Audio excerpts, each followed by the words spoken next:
Hey guys, Ollie here at Relentless Comics. Welcome back to the channel and episode 3 of our series. As teased at the end of the previous video, episode 2, we shall be talking about the arch enemy of Spider-Man the Green Goblin. As you all know, now we have the trailer for the new Spider-Man No Way Home film. After watching it, we can confirm several rumours about the last Spider-Man movie within the MCU. It follows up on the ending of Spider-Man Far From Home, when the Daily Bugle owner J. Jonah Jameson reveals Peter Parker is Spider-Man. Parker has also been framed for the death of Quentin Beck, aka Mysterio, and the world is clearly turning against him.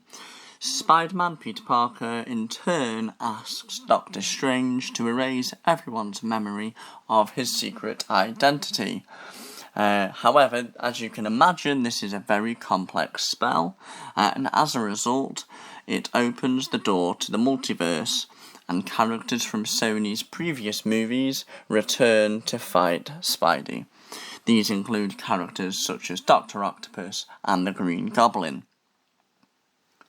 Just like the previous episodes, in this video I shall talk about the character's origin story, as well as briefly talk about the history, the personality, and the powers and abilities of the character. However, like I have mentioned before, we shall be rolling out another series and creating further videos in the future where we talk in detail about characters' powers and abilities. But with that being said, let us begin. Who is the Green Goblin? The Green Goblin is a fictional character, a supervillain who appears in the comic books published by Marvel Comics, and the character is created by the writer Stan Lee and the artist Steve Ditko. The Green Goblin first appeared in The Amazing Spider-Man issue number 14. This was July 1964. Although many characters have taken up the identity of the Green Goblin, the most well-known is the original Green Goblin, Norman Osborn. Norman Osborn was originally an immoral industrialist head of Oscorp, and the father of Spider-Man's best friend, Harry Osborn. Norman took a serum, much like the Super Soldier Serum, and it was dubbed the Goblin Serum. It enhanced his physical abilities and his intellect, but also drove him to insanity. He adopted a Halloween-themed appearance, dressing in a goblin costume, riding on a bat-shaped goblin glider, and using an arsenal of high-tech weaponry, notably grenade-like pumpkin bombs, to terrorize New York City. He is one of Spider-Man's most persistent foes, and many consider him to be Spider-Man's arch enemy, being directly responsible for numerous tragedies in Spider-Man's life, such as the death of Gwen Stacy and the Clone Saga. He is also the lead protagonist of the company's wide Dark Reign storyline.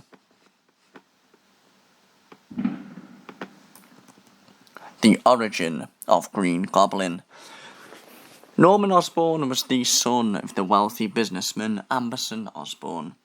He had a decent, and some would say normal, childhood, until Norman's father lost most of the family's fortune after his company's failure. This obviously had Amberson becoming very depressed, and he became an alcoholic. And when he was under the influence, he would turn violent. The young Norman Osborn and his mother would often be the targets of physical and psychological abuse by Amberson to compensate for his failures. This abuse made Norman realise and really believe that only the strong can survive. And from then on, he really believed he would never be the weak one again. This realisation actually caused Norman to kill the family's dog, seeing it as one less problem. On a cold and thunderous night, to cure his son's fear of the dark, Amberson, so Norman's father, locked Norman alone in one of the family's dark, empty houses, where Norman encountered and feared a green goblin-like monster. Alone in the dark, Norman dreaded that the monster would eat him once the darkness was replaced by the light. However, eventually he had some form of psychotic break or snap, and Norman suddenly started to enjoy the darkness, wishing it would never leave him, and that night he realised that the dark is better than the light. Trauma from a young age really made Norman develop a need for power and wealth, so he would not become a failure like his father. He sought to regain the wealth the family once had, and he would stop at nothing to reach this end. In order to reach his goals, Norman attended Empire State University with a science scholarship, and he received degrees in both chemistry and electrical engineering. Whilst at university, he met and fell in love with a young woman named Emily. Despite his hunger for power and wealth, Emily was able to settle Norman, whom at this time, of course, was a young man. She really brought the best out of him and almost calmed him down. The two would marry and have a son, known as Harry or Harold, Harry Osborne. Norman loved Emily tremendously, but the good times sadly would not last, as Emily did die shortly after Harry's birth. Of course, Norman was left miserable and misguided. He was also a single father, and it felt like all his trauma had resurfaced, and he began to turn insane once more. Without Emily to give his life any light, he rededicated himself to wealth and power, neglecting Harry in the process. After graduating in business and chemistry majors, Norman found his own company with his old science professor, Dr. Mendel Strom, the company named Oscorp. He became a very successful and wealthy yet ruthless businessman, always power-hungry.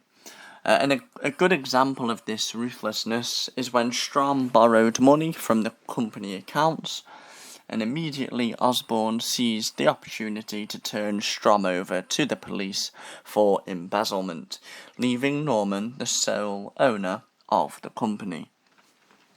With Strom now in jail, Osborne decides to continue working on the strength-enhancing formula known as the Goblin formula that Strom had initially been developing. Osborne wanted to sell it to the highest bidder. Therefore, Osborne tried to remake this formula following Professor Strom's notes and using his own employees as test subjects. One of those employees is Nels Van Adder, who went on a killing spree as the red goblin-like monster dubbed the Proto-Goblin. He attempted to kill Osborne at his laboratory, but Arthur Stacey and George Stacey managed to save him.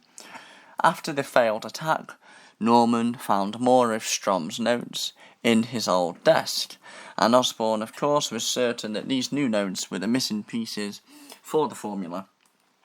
But when Osborne used this new information and the missing pieces, the mixture became bright green and exploded in his face. Norman was hospitalised, however he did recover at an incredible superhuman rate, and he realised that the explosion increased not only his physical strength, but his intelligence, his intellect, the way he could calculate things so many times faster. Norman Osborne decides to let go of what little sanity he had left, and this was really when the Green Goblin truly emerged. The Green Goblin debuted, like I say, in Amazing Spider-Man issue number 14. However, his secret identity wasn't known, but he became instantly popular. Stan Lee and Steve Ditko disagreed on the character's alter ego. Lee wanted it to be someone Spider-Man knew, but Ditko preferred it to be a new character to introduce a sense of realism to the stories. And according to Ditko, he had intended to have Frederick Foswell to be the Green Goblin. This disagreement between Ditko and Stan Lee may have actually led to Steve Ditko leaving Spider-Man. However, this isn't 100% confirmed, only theorised. And in issue number 31, the Green Goblin was finally revealed as Norman Osborn. Green Goblin's personality. So, as we know, Norman Osborn, although evil, has a very different personality from his alias, the Green Goblin. Norman is more cold-blooded and treacherous, as opposed to the Green Goblin's manic, psychotic, and unrestrained personality. The likely reason for this is that the Goblin serum creates a sort of alternate persona for whoever injects themselves with the serum. This, as well as, of course, his childhood and the trauma that he did go through with his father, as I'm sure that would have had an impact on his mentality as well. As such, no matter who wears the costume, the Green Goblin is ultimately a sadistic, homicidal and destructive force to be reckoned with. However, Norman Osborn is deemed within the Marvel sort of universe and fan base to be the most deadly. So, moving on to powers and abilities. As we already know, Norman and the Green Goblin now possess genius-level intellect, and even before exposing himself to the serum, Norman was highly intelligent, with expertise in a variety of scientific fields. Evidence of this is seen in his creation of the Goblin formulas. However, after his dosage of the formula, his intelligence increased even further from a high genius to a super genius. Norman's intellect, post the formula, has been sufficient to strategize his continued formation and direction of multiple teams to further his own agenda, such as the Dark Avengers, the Dark X-Men, the Thunderbolts, and the Dark Illuminati.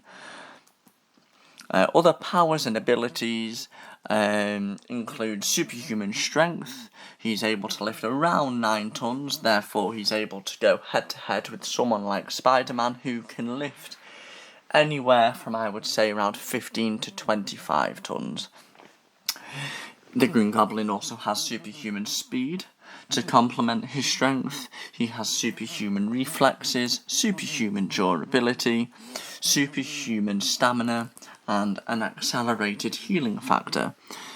Osborne has actually got quite a moderate healing factor, which was sufficient to save him from death when he was impaled by his own glider, and maybe this is something that they can use with the multiverse and bringing back Willem Dafoe's Green Goblin. As of course we do know that in the Sam Raimi's version of Spider-Man, the Green Goblin was impaled by his own glider, and of course we believed him to be dead. He's been able to recover from other severe and serious injuries, such as the detonation of several of his own bombs, his pumpkin bombs. So really, the best way I would summarise his powers and abilities, the Goblin Serum really is a very sort of even more enhanced version of the Super Soldier Serum, as Captain America, the Winter Soldier, Bucky, they're only able to lift, I would say, anywhere between 1 and 2 tons under normal sort of stress. However, the Green Goblin, like I say, around 9, let's say 10 with a push. However, the weaknesses that the Green Goblin does possess, for example, the insanity, and he often does sort of underestimate his opponents as his ego outgrows the reality. He believes, he's stronger, he's better than anyone, and he can't be defeated. However, as we know in the comics, that is not true at all. Spider-Man, more often than not, does defeat him. But yeah, like I say guys, if you have enjoyed the video, please smash the like button, hit the subscribe button down below for more content on this channel. And if you have any video ideas or feedback, then please feel free to leave this in a comment below, and I shall respond to all comments as quickly as I can. For more of these videos, press the notification bell as well, and you will never miss a new video every Saturday. And finally, for you, just a quick teaser for the next video. As you can see on your screen any moment now, the next episode of this Relentless Origins series, we shall be covering the origin story of another infamous Spider-Man villain and anti-hero, and upcoming movie, Morbius. I'll see you on the next one.